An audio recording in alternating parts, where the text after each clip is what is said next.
जगतपते देह में तनियम कृष्ण त्वाम अहम शरणम गतः। अथ श्री वायुपुराण षड्विंशोऽध्यायः स्वरोत्पत्ति निरूपणम्। ओम नमः शिवाय। ओम नमः शिवाय।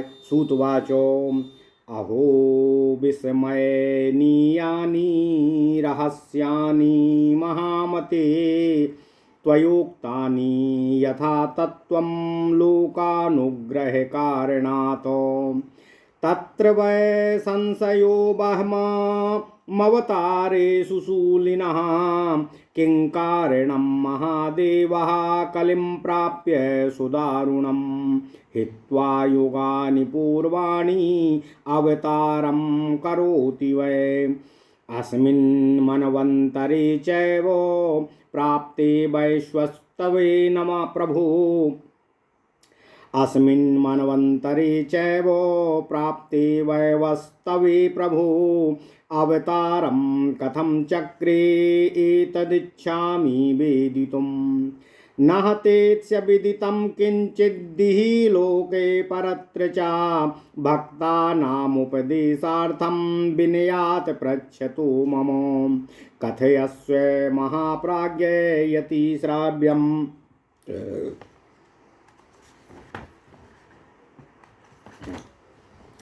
कथयस्व महाप्राज्ञ यदि श्राव्यं महामते।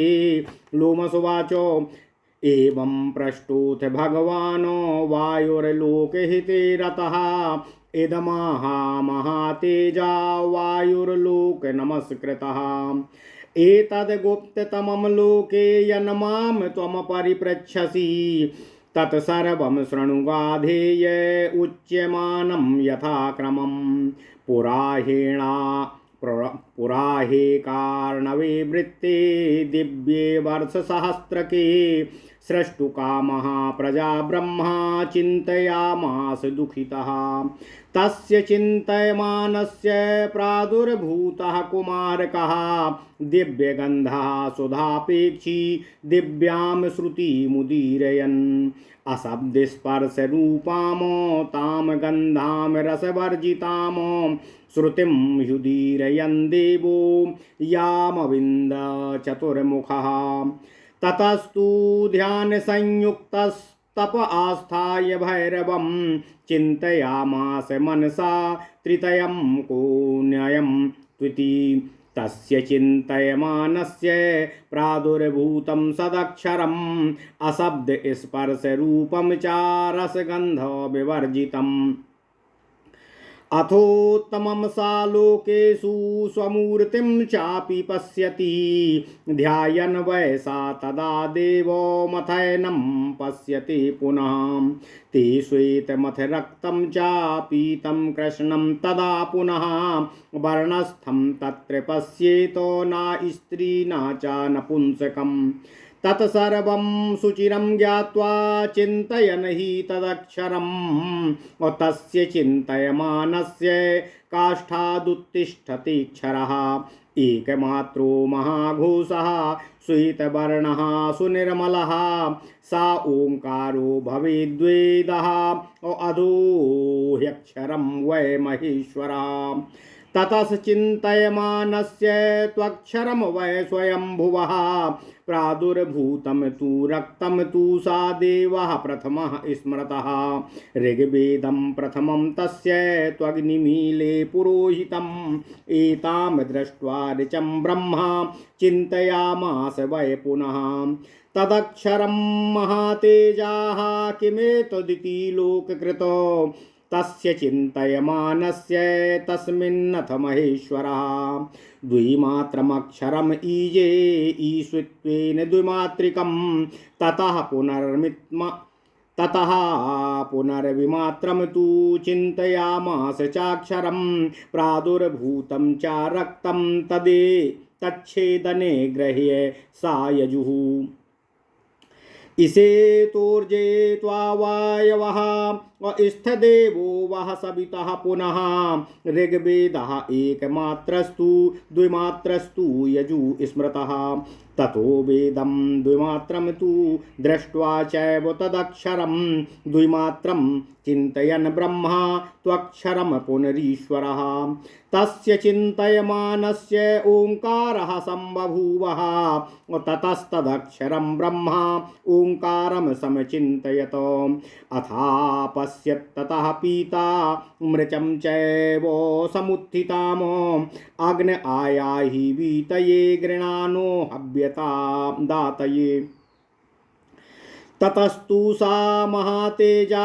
दृष्ट्वा वेदानुपस्थितान् चिन्तयित्वा च भगवान् स्त्रियसन्ध्यं यत्रीरक्षरं त्रिवर्णं यत्रीसवर्णमोङ्कारं ब्रह्मसङ्गीतं ततश्चैव त्रिसंयोगात् त्रिवर्णं तु तदक्षरं लक्ष्यालक्ष्यप्रदस्यं च सहितं त्रिदिवं त्रिकं त्रिमात्रं त्रिपदं चैव त्रियुगं चैव शाश्वतं तस्मात् तदक्षरं ब्रह्मा चिन्तयामास वै प्रभुः तस्मात् तदक्षरं सूतो ब्रह्मरूपं स्वयंभुवः चतुर्दशमुखं देवं पश्यते दीप्ततेजसं तमोङ्कारं सा कृत्वादौ विज्ञेयः सा स्वयंभुवा चतुर्मुखास्तस्मादो जायन्तो चतुर्दश नानावर्णाः स्वरा दिव्यमाद्यं तच्च तदक्षरं तस्मात् त्रिषष्टिर्वर्णा वै आकारो प्रभवाः स्मृताः ततः साधारणार्थाय वर्णानां तु स्वयंभुवा आकाररूप आदौ तु स्थितः सा प्रथमः स्वरः ततस्तेभ्यः स्वरेभ्यस्तु चतुर्दश महामुखाः मानवाः सम्प्रसूयन्ते दिव्याः मन्वन्तरेश्वराः चतुर्दशमुखो यश्च अकारो ब्रह्मसंज्ञितः ब्रह्मकल्पः समाख्यातः सर्ववर्णः प्रजापतिः मुखात्तु प्रथमात् तस्य मनुः स्वयंभुवः स्मृतः अकारस्तु सा विज्ञेयः श्वेतवर्णः स्वयंभुवः द्वितीयात्तु मुखात् तस्य आकारो वै मुखा स्मृतः नाम्ना स्वरोचिषो नाम वर्णः पाण्डुर उच्यते तृतीयात्तु मुखात् तस्य इकारो यजुषां वरः यजुर्मयः सा चात्वित्यो यजुर्वेदो यतः स्मृतः ईकारः सा मनुर्गेयो रक्तवर्णः प्रतापवान् ततः क्षत्रं प्रवर्तेत तस्माद्रुक्तस्तु क्षत्रियः चतुर्थात्तु मुखात् तस्य उकारः स्वर उच्यते वर्णतस्तु स्मृतास्ताम्रः सह मनुस्ताम सह स्मृतः पंचमात्तु मुखात् तस्य ऊकारो नाम जायते पीतको वर्णतश्चैव मनुश्चापि चरिष्णवः ततः षष्ठान् मुखात् तस्य ओङ्कारः कपिलः स्मृतः वरिष्ठश्च ततः षष्ठो विजयः सा महातपाः सप्तमात्तु मुखात् तस्य सूतो वैवस्वतो मनुः ऋकारश्च स्वरस्तत्र वर्णतः कृष्ण उच्यते अष्टमात्तु मुखात् तस्य ऋकारः श्यामवर्णतः श्यामाक्षरसवर्णश्च ततः सावर्णिरुच्यते मुखात्तु नवमात् तस्य लृकारा नवमः स्मृतः धूम्रो वैवर्णतश्चापि धूम्रश्च मनुरुच्यते दशमात्तु मुखात् तस्य लिकारः प्रभुरुच्यते समश्चैव सवर्णश्च बभौ सावर्णिको मनुः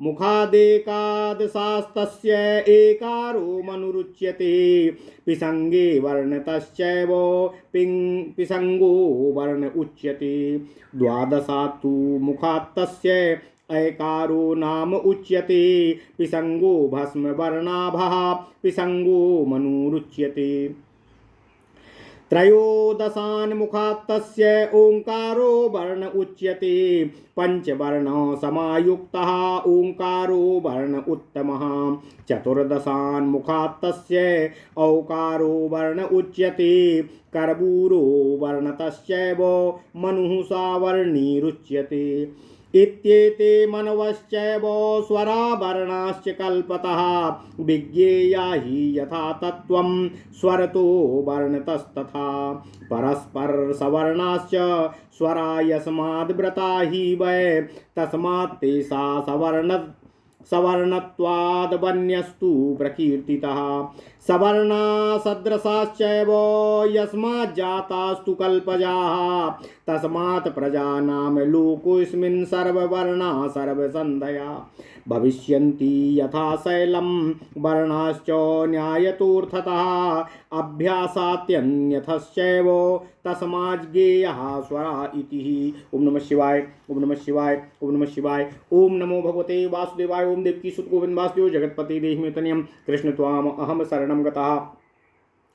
अथ श्री वायु पुराण षड्विंशो अध्यायः स्वरोत्पत्ति निरूपणम्। ओम नमः शिवाय। सूत जी ने कहा, हे महाभाग ऋषियों, आपने लोकहित के निमित्त जिन जिन अति आश्चर्यजनक गोपनीय विषयों का हमसे यथार्थ पूर्वक वर्णन किया है, उनमें से कुछ भगवान सूली महादेव के अवतार के संबंध में हमें संशय हो रहा है।